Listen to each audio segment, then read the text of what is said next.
Good morning, everyone, and welcome back to Coffee and Headlines. Here we are once again, ready to share news from all over the place and your comments and ideas and suggestions so that we can have an awesome time living in Puerto Vallarta as a community of English-speaking locals. Today is Saturday. Another week has gone by, and we have all kinds of interesting and wonderful news to share. Some bad news, too, but you know how it goes. Today, we're going to discuss the national stoplight indicator, and you can imagine news are not very good, but what else can I tell you? There's also some events coming up that have been canceled, and there's also an update about the Charro festival. We have news from the bridge constructions, and the news is that there is not a lot of news, but we still have news. We have news about occupancy. We have news about the breathalyzers that are going to be installed. And we even have a good reason to go to Guadalajara sometime in the near future. So we have a little bit of everything. But first, of course, we want to make sure that we say hello to everyone. And we encourage people that are joining us for the first time to please let us know by writing the word, what is the word? New. The word new in your comment. That way we'll give you a proper welcome. Our friends from YouTube, of course, we don't have comments going on in YouTube, but we still welcome you. We appreciate that you're part of our community, and we appreciate your thumbs up if you are enjoying the content. As always, as John has done very well here, please add a letter Q at the beginning of your comments so that we can make sure that we acknowledge your comment. And we'll get back to that, John, no worries. And what else? I think we're good to, oh my God, I'm seeing great comments coming in from you guys already. So I'm looking forward to getting to the second half of the broadcast. So we might as well rush through the news so we can get to the chit chat section.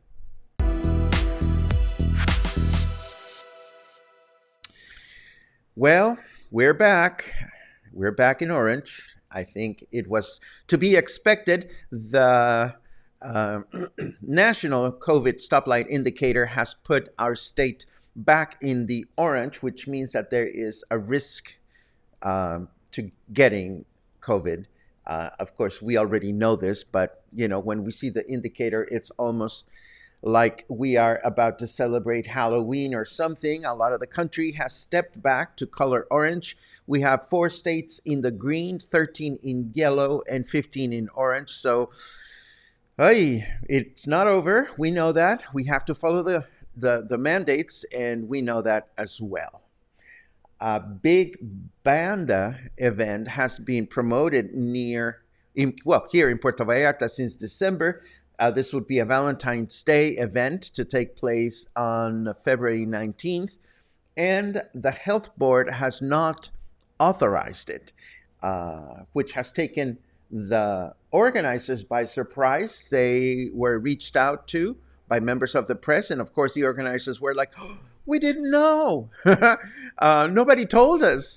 Meanwhile, tickets are still being sold for the event. So, I mean, you were planning on getting all banda-ish for this particular event. You may want to think twice before you go out and get your tickets, because according to the health authorities, this is not supposed to happen. And if it happens, well, it's going to be something else to talk about, I suppose. The event was scheduled to take place at the same venue where the Charro, the International Charro Tournament, has been taking place for a couple of days.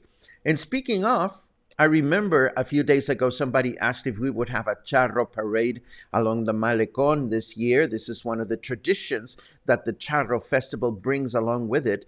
That parade, unfortunately, would have taken place yesterday. And as you can imagine, it has been canceled due to the current pandemic conditions. So, bummer. If you want to see some charros up close, you will have to attend the festival at its venue. I think there's still one more day of competition. I'm not sure, but we placed a Facebook event on the show notes a couple of days ago in case you want to explore that option.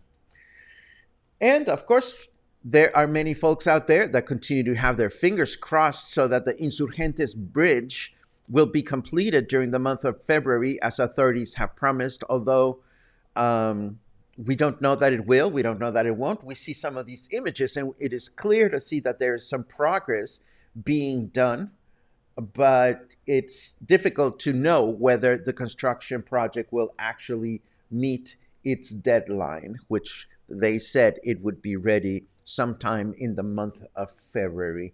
We are betting March or maybe even April. And it's not that we're pessimists, but we know these things take some time. Meanwhile, the pedestrian bridge that connects the Isla Rio Cuale with the market is yet to be touched. There has been absolutely no advance, no progress being made here. Some of the market vendors reported that they saw authorities build a shack where they put a lot of tools, which is lovely, but they claim that there is yet to be any kind of movement going on as far as this project is concerned. This is, of course, not the end of the world, but of course, at the same time, the market vendors are itching to recover. And this becomes more challenging when people don't have as many ways to get to the market as they used to. Although there are other ways to get to the market, and we know that, being English-speaking locals. Let us take a quick look at the weather now, just to see what we're going to expect through the weekend.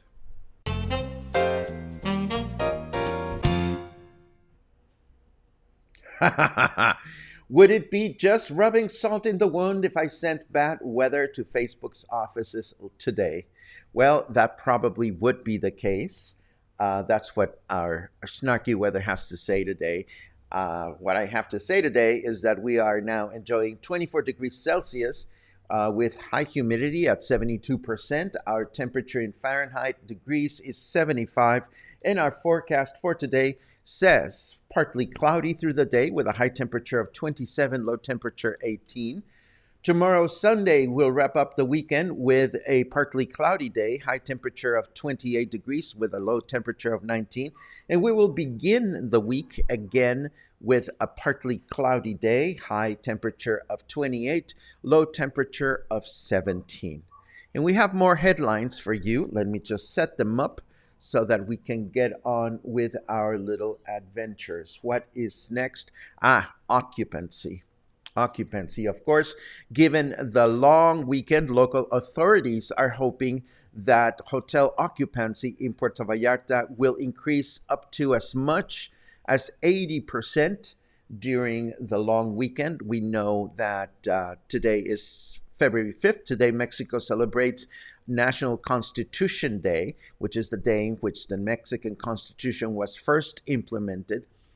And the day will be officially celebrated on Monday. So on Monday, do expect banks and government offices to be closed.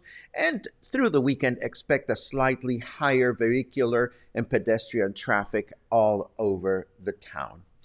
Of course, if you are planning on partying this weekend, do keep in mind that the transit department has the traffic department and public security rather, department have informed that they will install breathalyzer inspections in important intersections throughout town. So if you decide to go out partying this weekend, make sure that you bring along a designated driver and you mind your tequilas. I was going to say mind your margaritas, but well, mind whatever alcoholic booze you choose to consume.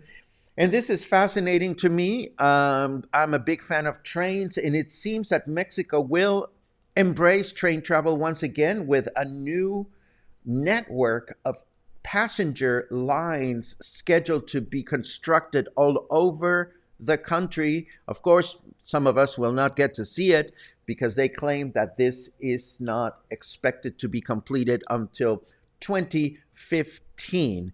Where is a good disappointment sound? There you go. But if I was to zoom into this little map, there's little Puerto Vallarta. So imagine that in 25 years, Puerto Vallarta will have its own train station connecting to Guadalajara and other parts of the country. We are reminded right now of three trains that are relevant at this point. Number one would be the Chepe, which is the train that goes from Chihuahua to the Pacific. And this is a train that is currently running, and it's a beautiful train ride. We've talked about the Chepe a number of times.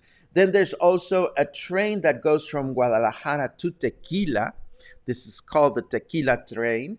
The Tequila train, they are also running, and this is more of a tourist attraction. You hop on a train in Guadalajara and you start drinking tequila until you get to the town of Tequila, when you all wobbly get taken to tour tequila factories where, guess what, you get to drink more tequila, and then you take the train back from Tequila to Guadalajara while you drink more tequila. I'm itching to do that. It's very touristy, but I've always wanted to do it.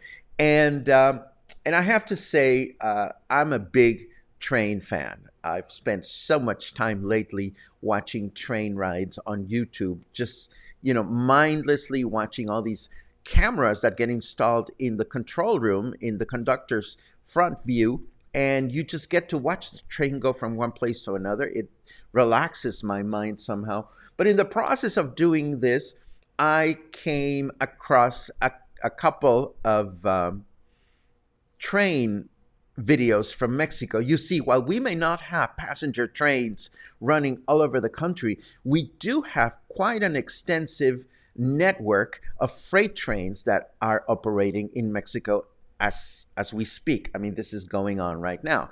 They are operated by a company called Ferromex, and Ferromex is a company behind both the Chepe passenger train and the Tequila train. But they're crazy trains, and there are crazy drivers out there. So check out this still image in this video, and I'm going to explain it. This lovely truck over here has been patiently following a stop sign because the train is approaching. Meanwhile, this lovely little car has decided, I am not hearing the traffic signal, or I'm desperate to go to the bathroom, so I'm going to cross no matter what. Or maybe the driver is just a dizzy driver. But as you can see, something quite horrible is about to happen in this video. And this is not the only one. I found at least 3 different videos in which Mexican freight trains are encountering irresponsible drivers along their way. I'm going to leave this with you in the show notes, but we can't resist playing the next 2 or 3 seconds of this video. And here we go. Boom. Not pretty. So if you are curious about what goes on with Mexican trains out there, I didn't even show you what it was. Hold on just a second. I forgot that I didn't change back to the previous screen. My bad. And I didn't even show you what I was talking about, did I? There we go. My bad. So here we go. Here's the car, and these are the guys that are waiting to be able to cross. And here's the train that is coming, and all of a sudden, boom, this happens. So not fun to watch, but pretty irresistible to watch if you ask me. I'm going to leave you with three um, amazing, spectacular, incredible videos of Mexican trains running over vehicles. And, you know, what are you to do? I mean, the videos clearly show, and we know that trains cannot stop as quickly as other vehicles can. And, you know, this stuff happens. Coincidentally, I was going to show you that video yesterday and I totally forgot about it. And then I learned about this new network of trains that is going to be installed. How nice it would be today to be able to hop on a train and just get over to Guadalajara. And we'll give you one more reason to get over to Guadalajara soon before we end the broadcast. But first, take a look at a little bit of this video. I found this awesome story of a former Mexican kayak athlete that in retirement has decided to take it upon himself to clean the Xochimilco canals outside of Mexico City, which is where he used to train for the Olympics. And he is cleaning the canals out of all the debris that is there. And he's trying to raise awareness of this. Of course, the Xochimilco canals are not only United Nations World Heritage Site, but they're also a reminder of how Mexico City was founded. If you have watched previous instances in which we talked about the founding of Mexico City and Tenochtitlan, we know that Mexico City was largely built on floating gardens. And some of these floating gardens continue to exist in Xochimilco and surrounding areas.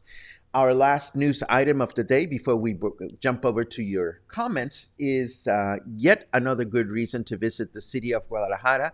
On December 31st of last year, a baby penguin was born in the zoo in Guadalajara City. And this baby penguin is just charming people that are going to the zoo. I have never been to the zoo in Guadalajara, so since I've been itching to go, and a zoo would be an outdoor experience, maybe, just maybe, we'll get a chance to say hello to this penguin if we get to Guadalajara sometime soon. And this is what we have put together for the news today. I hope you've enjoyed our selection. Now let us take a quick look at your comments and good morning hellos, which I absolutely love. Albert, our courageous traveler, has made it to the Charro Festival. I am just so jealous, but in the best possible way. Hard to get transportation home, though, he says. I hope you made it home okay. Let's see. Mario is counting days, 17 days. Excellent. Alan is also counting days, 34 days to go. I am counting days to get rid of this chingadera, but that's a different story. Sherry just finished a croissant from Raymond's bakery, Artisan's Bakery, and at Three Hens and a Rooster Market. That's wonderful. Let's see. John mentioned Donovan Carrillo, and he's representing Mexico in the Winter Games. I forget what his discipline is. John, maybe you can fill us in. I do remember there was a beautiful ice skater that was going to compete in the tournament. I saw a photograph of him wearing a Charro outfit, so I'm sure that would be fun to find and watch. We have a new person cluster. Please help us welcome David E. Brown.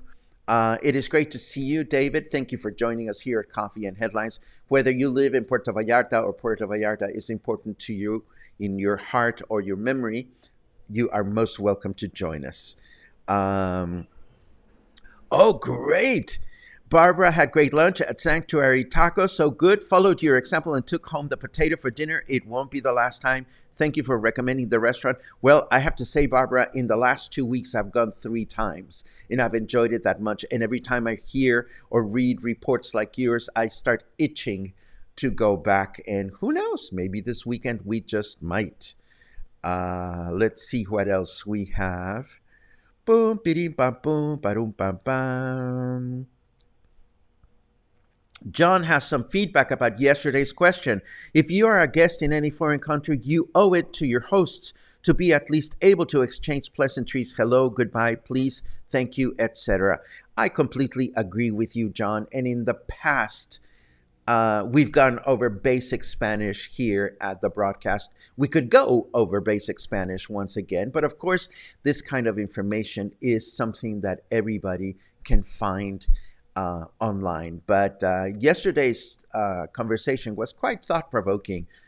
For those of you that didn't watch yesterday's broadcast and you want to revisit it, it was in the second half that we posted an issue that happened at a local restaurant where there was a lack of understanding between a waiter that didn't understand the foreign language and an English speaking local that did not convey their wishes eloquently. There was something that got lost in translation there, and apparently the English speaking local was not happy. So the question posted yesterday was, who is to blame?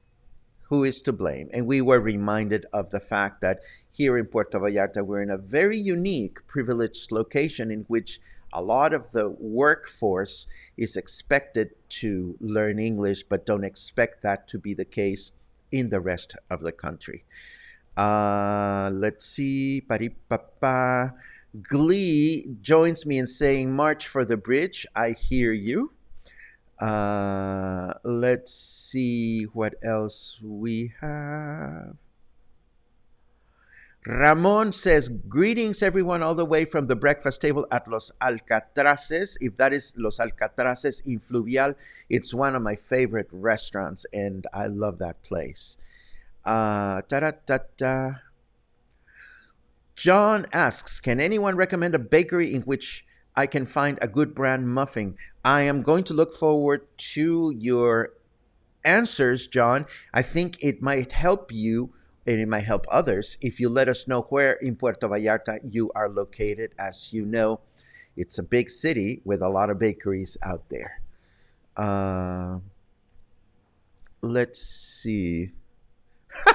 Matthew says, I'll be 98 in 2050, and maybe I'll be able to take trains around the country. Chris says 2015, and the answer is no. The article very eloquently mocked, well, not mocked, but they said, 2050, really? Like, there's so many things that could change in the world. And that reminds me, earlier I spoke about 3 trains excuse me, that are relevant right now. Number 1, El Chepe. Number 2, the Tequila train, and forgot to mention the third one.